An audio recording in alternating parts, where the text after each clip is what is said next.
예루살렘에서 유대인의 그 소유 정말 아쉽죠.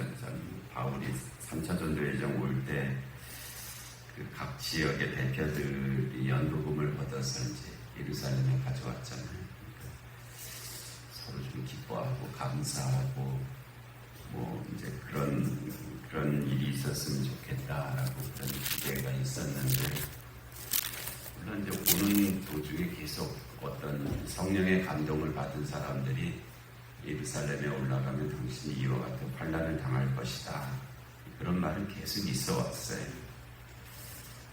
그 말을 하는 분들은 그러니까 올라가지 말라는 뜻으로 얘기를 한 것인데, 그렇게 성령의 감동을 그렇게 이해한 것이죠. 그렇게 자기가 해석한 것이고, 그러나 바울은 달리 해석했죠. 이 예루살렘에 가서 그와 같은 환난이 있을 것이지만 그렇기 때문에 준비하고 가라, 혹은 그럼에도 불구하고 예루살렘에 가야 한다, 그렇게 해석을 한 거예요. 하나님의 뜻이 우리에게 임했을 때 내가 그것을 어떻게 해석하고 결단할 것인가가 그렇게 기계적으로 되지 않습니다.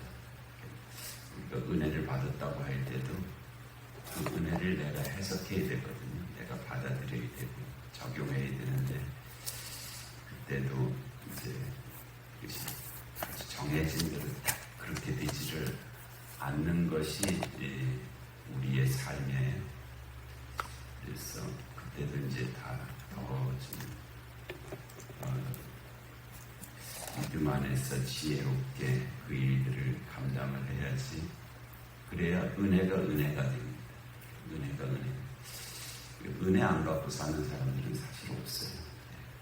모두가 다 은혜를 받고 살거든요. 근데 은혜를 은혜되게 하느냐 그렇지 않느냐 하는 것은 이제 다르죠. 각자마다 다릅니다. 그래서 우리가 하나님의 은혜 안 받고 사는 사람은 한 사람도 없습니다. 다 하나님의 은혜를 받고 사는데, 그 은혜에 대해서 은혜를 은혜되게 하는 삶이 있고, 그것을 쏟아버리고 하는 그런 삶도 있고요. 또 은혜를 악하게 만드는 것과 같은 그런 결과에 이르는 그런 삶도 있습니다. 제일 안 좋은 게 은혜 받고 교만해지는 일입니다. 은혜 받기 전에는 참 겸손하게 그렇게 열심히 간절하게 그렇게 살았는데, 뭐가 조금 은혜라는 게 뭐가 주어지는 거잖아요.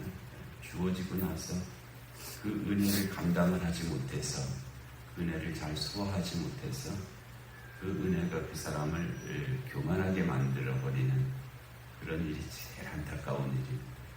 그래서 차라리 은혜 받기 이전반도 못한 그런 경우가 참 많거든요. 이제 그렇게 되지 않도록 이제 해야 할 일이죠. 바울이 예루살렘에 왔는데 그렇게 안 되고, 오히려 이제 유대인 그 성령께서 뜻을 전하시는 것과 같이 예루살렘에서 큰 환난을 이제 바울이 당했고, 그로 말미암아서 이제 가이사라로 이송이 됐고, 그래서 가이사라에서 구류 상태로 2년을 있었잖아요. 그 한편으로는 이제 2년이 감사하죠. 바울이 얼마나 정말 부단하게 1차 전도여정 47에서 49년, 2차 전도여정 50년에서 52년, 3차 전도여정 53년에서 58년, 정말 그 기간 동안 정말 그 바울이 디모데후서 4장 10절에서 내가 선한 싸움을 싸우고 달려갈 길을 다 달려가고 믿음을 지켰다고 또 고백한 것처럼, 그는 달려갈 길을 정말 다 달려갔죠. 힘써서 기진할 정도로 그렇게 달려간 그런 길이었죠. 그렇기 때문에 뜻하지 않게 가이사랴에서 2년이나 구류 상태인데, 이게 뭐 그렇게 힘든 막 감옥에 갇혀갖고 막 무슨 어려움을 당하고 하는 그런 구류 상태도 아니고, 뭐 사람들도 만날 수 있고 뭐 여러 가지 좀 자유로운 상태에서의 부류였기 때문에 한편으로 생각하면 바울에게 특별한 어떤 휴가와 같은 그런 의미로 여겨지는 면이 있어요. 그래서 하나님이 얘기하신 어떤 그 안식이 아닌가 하는 그런 의미가 이제 가이사랴에서 2년이라고 하는 그 부류 상태의 한 모습이기도 하고요. 이제 저는 이건 지극히 개인적이고 제가 잘못 생각할 수도 있는 건데요.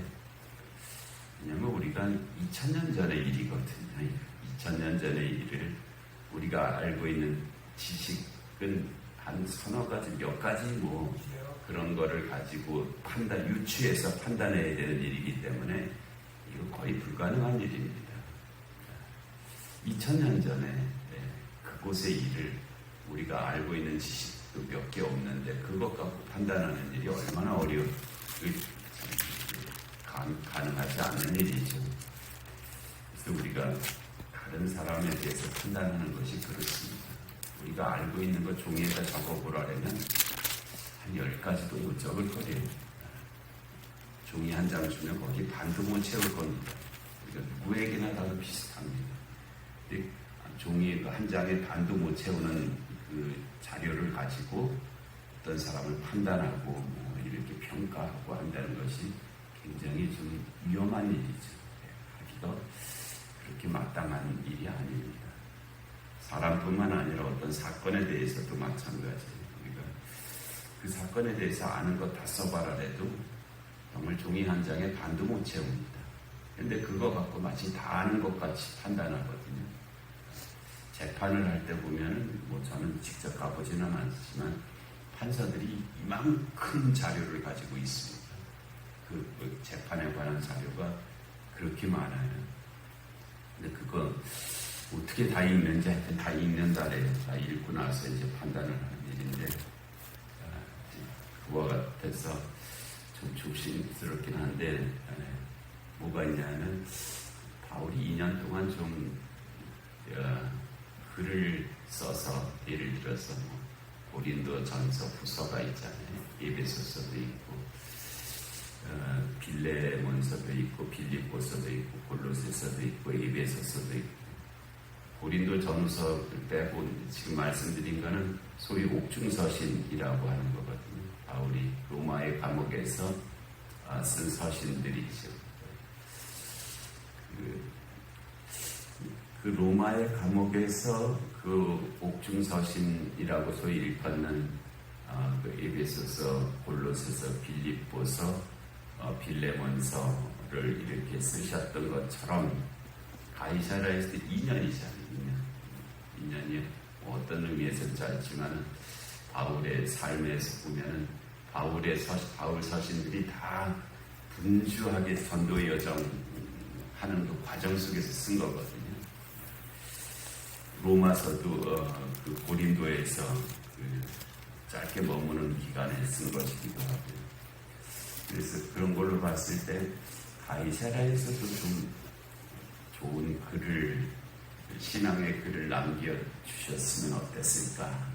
자기가 바울이 1차, 2차, 3차 전도 여정을 다 마친 상태니까 자기가 1차, 2차, 3차 전도 여정을 다니면서 느꼈던 일, 좀 아쉬웠던 일, 바라는 일, 그런 일들, 그런 것에 대한 또 주님의 뜻을 전하는 그런 글, 뭐 이런 것들을 이 가이사랴에서 2년 동안 지내는 동안에 썼으면 좋겠다, 쓰셨었으면 좋겠다 하는 그런 생각이 있어요.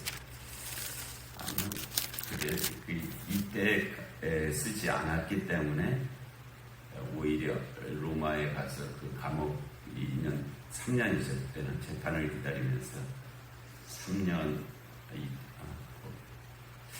거기 있는 그 기간 동안에 또 그 글을 쓰셨지 않았을까 그런 생각도 있긴 하는데 우리 앞에 놓여 있는 시간들이 있잖아요. 내가 또 2년을 더 삶을 산다면 내가 그 삶에 무엇을 채울까? 내가 앞으로 1년을 더 산다면, 2년을 더 산다면, 5년, 10년을 더 산다면 거기에 어떤 일을 채워놓을까? 무엇을 남길까? 그것도 우리가 생각할 수 있고 해야 하는 그런 일들이 있어요. 그래서 바울이 하여튼 그런 일들을 통해서 지금 이제 2년이 거의 끝나가고 있는 벨릭스가 2년 동안 구류해 놨고 이제 베스도가 와서 바울을 로마로 보내게 되거든요. 로마로 이제 가게 되는 그 마지막 그 일정에 있었던 일, 바울이 가이사 로마 황제에게 재판을 청했기 때문에 그 바울을 이제 재판의 피고로 보내면서 이 피고가 이러이러한 혐의를 받고 있다 하는 것을 이제 적어서 보내야 된단 말이에요. 근데 베스도가 보니까는 죄가 그렇게 딱 드러나 있는 것도 아닌데 이 사람을 피고로 보내려니까 좀 그렇잖아요. 죄인으로 이렇게 딱 드러난 것도 없는 사람을 재판을 받기 위해서 피고로 죄인으로 의심되는 것으로 이렇게 보내야 되니까 자기로서도 이게 난감하단 말이에요. 그렇다고 안 보낼 수도 없고 그러니까 바울이 이 베스도가 이 일에 대해서 좀 잘 아는 사람이 이제 나타난 거예요. 그 사람이 아그리빠라고 하는 왕입니다. 이 사람한테 바울에 대해서 당신이 좀 나는 이전에 한번 이 사람에 대한 재판을 했는데 특별히 무슨 죄를 찾지를 못하겠다. 그러니까 당신이 아그리빠 당신이 좀 이 신문을 해서 나한테 그런 사실을 좀 알려줬으면 좋겠다 하는 내용이 오늘 말씀하고 내일 말씀까지 그리고 이제 26장에서는 그 재판에서 있었던 일들이 이제 계속 이어져. 왜 이 사도행전에 이 일이 그렇게 중요한가? 왜 이렇게 길게 기록되었지? 싶을 정도로 그렇게 긴 내용들입니다. 13절에 수이루의 아그리빠 왕과 버니게가 베스도에게 문안하려고 가이사라에 와서 그랬어요. 이 아그리빠는 예수님 태어나셨을 때 그 헤롯 대왕의 증손자입니다. 그 헤롯의 아들, 손자의 아들이죠. 증손자 되는 사람이 이 아그리빠라고 하는 사람입니다. 그 유대의 왕으로 있었어요. 분봉왕이죠. 유대 지역을 다스리는 분봉왕으로 있었고 버니게는 아그리빠의 여동생이고 앞에 나왔던 벨릭스의 유대 부인이었던 드루실라하고도 자매간이었어요. 그래서 아그리빠, 버니게, 드루실라 이게 다 이제 형제 자매들이었는데 그들이 이제 이 베스도가 총독으로 왔다고 하니까 이제 인사차 이 가이사라에 와서 이와 같은 일이 이제 이루어지게 된 것인데 그래서 이 아그리빠도 뭐 특별한 일을 이제 발견하지 못합니다. 그래서 나중에 아그리빠도 저가 가이사에게 호소만 하지 않았다면 여기서 무죄로 석방해도 문제될 것이 없었겠다. 뭐 이런 말을 하고 있어요.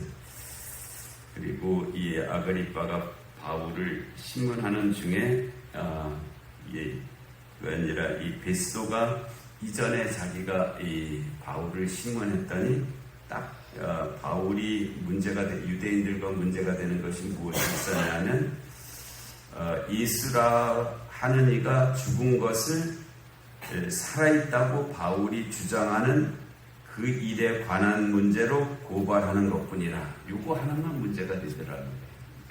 유대인들과 문제인데 유대인들과 문제의 핵심은 뭐냐면 바울이 예수가 죽은 자 가운데서 부활했다고 주장하는 이것. 유대인들은 못 믿겠다. 그런 일 없다. 뭐 이렇게 하는 요 부분에서 문제만 있을 뿐이다. 그래서 혹시 다른 그것 갖고는 이게 재판의 고소인으로 신문 한 내용으로 보낼 수가 없으니까 다른 문제가 있는지 좀 살펴봐 달라라고 아그리빠 왕에게 베스도가 요청하는 장면이 오늘 본문의 말씀입니다. 그래서 우리가 어떤 일에 대해서 어떻게 판단할 것인가, 이것이 이제 우리의 삶에도 중요한 문제고요. 또 하나는 바울이 정말 가장 강력하게 증거하고자 했던 것이 뭐냐? 예수의 죽음에서의 부활, 그것이 바울이 가장 강조해서 증거했던 말씀이다 하는 것을 우리가 다시 한번 알게 되는데, 이 계시적 사건들을 통해서 하시는 말씀들도 잘 듣고 또 그에 따라서 거기에 합한 우리의 삶이 있어야 할 줄로 믿습니다. 은혜로우신 하나님 아버지, 오늘도 귀한 새벽을 되게 허락하시고 또 이 계시적 사건을 통해서 저희에게 들려주시는 말씀을 듣습니다. 하나님, 저희가 충분히 들을 수 있게 하여 주옵시고 또 믿음으로 지혜로운 판단을 내리면서 사는 삶이 되게 하여 주옵시고 또 예수의 부활을 가장 하나님 중요하게 여기며 증거할 수 있는 그런 믿음의 삶이 또한 되게 하여 주시옵소서. 오늘 하루도 하나님 주의 은총 가운데 지내게 하여 주옵시고 영육간의 공고한 하나들을 긍휼히 여겨 주옵시고 이 나라 이 민족 가운데 주님의 공의와 정의가 임하게 하여 주옵시고 전쟁과 기근과 질병과 재난의 땅들 가운데 주의 긍휼하심이 함께하여 주시옵소서. 또 저희 교회 신년의 은혜를 주셔서 하나님 감사합니다. 여러 가지 준비하는 일들 가운데 주의 은혜가 함께하여 주옵시고 또 하나님 주님의 귀한 일꾼들을 세우는 일에도 하나님 그 모든 과정에도 주의 은총이 함께하여 주시옵소서. 하나님 이 새벽 기도 가운데도 은혜 내려주시기를 간절히 비옵고 예수님의 이름으로 기도하옵나이다. 아멘.